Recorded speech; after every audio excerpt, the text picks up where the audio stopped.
Magandang umaga po mga kaibigan. Tayo na pong magkape at pandasal. Ako po si Archbishop Chito Tagle ng Manila.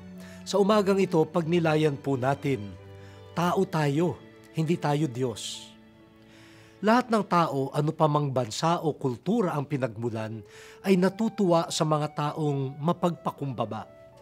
Sa pagkaalam ko po, namumuhi ang lahat sa mga taong mayabang. Hindi dumarami ang kaibigan ng hambog at mapagmataas. Pero kahit nakaiinis ang mayabang, lahat naman tayo ay natutuksong maging ganoon. Paano ba nagiging mayabang ang isang tao? Maraming ugat ang kayabangan.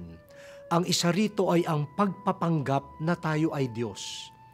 Hindi nga natin namamalayan, nakalimutan na natin na tao tayo at hindi Diyos.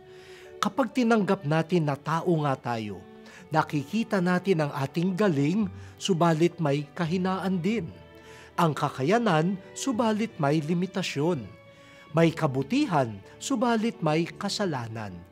Kaya ang tunay na tao, positibo, pero hindi nagiging mayabang dahil inaamin kailangan niya ang Diyos.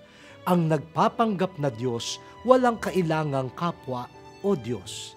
Gising na po, tao tayo, hindi tayo Diyos. Kaya sabihin natin, O Diyos, sa araw na ito, Ikaw lang ang kikilalanin naming Diyos. Amen.